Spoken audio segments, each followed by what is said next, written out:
the shelves of public libraries, and many of them are excellent. My aim is different. I try to step back and ask another question.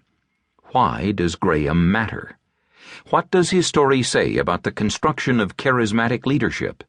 More important, what does it say about how evangelical religion became so pervasive? Most important, what does it say about the relation between religion and American culture itself?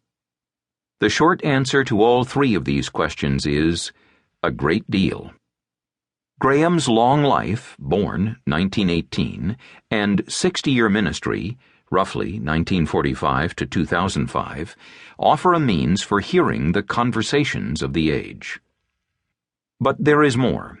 Graham's story not only registered other American stories, but also shaped them. I do not suppose that he exercised much influence in the formation of public policy. For that matter, with the possible exception of Martin Luther King Jr., I do not suppose that any clergy person did. But I do think Graham exercised influence in another, subtle and deep way.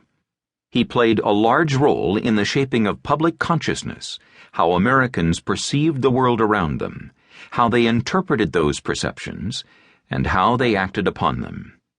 He gave them tools to help them see themselves as good Christians, good Americans, and good citizens of the modern world all at the same time. He also called them to accountability on each of those scores. Graham did not speak for everyone. Millions knew or cared nothing about him, but many millions did. In a very real sense, those millions, the one I variously call heartlanders, ordinary Americans, or simply supporters, constitute, along with Graham himself, one of the two main players in this narrative. The days are long gone when historians can credibly pretend to hold a mirror up to the past and simply report what they observe. They see what they are prepared to see. So it is only fair to let readers know ahead of time what I think I see in Graham's career.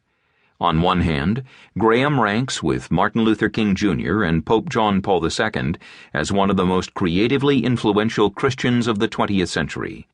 One could make a case for others too, such as Professor Reinhold Niebuhr, Bishop Fulton Sheen, and Mother Teresa, but all of them spoke for a more limited constituency and for a briefer stretch of time. On the other hand, Graham was not a marble statue, and he was the first to say so. He made mistakes, and some of them were grievous. A hero, said the historian Michael Kazin of three-time failed presidential candidate William Jennings Bryan, is not a man whose life is free of errors and contradictions. Rather he is, quoting classicist Moses Hadass, a man whose career has somehow enlarged the horizons of what is possible for humanity. A man without flaws, adds Hadass, is not apt to possess the determined energy heroism requires. Graham's achievements loom all the larger when we recognize that he did not tumble from the sky fully formed and perfectly chiseled like an American Moses. He grew gradually, and sometimes fitfully, into the imposing figure that millions of Americans carved for him, and that he carved for himself.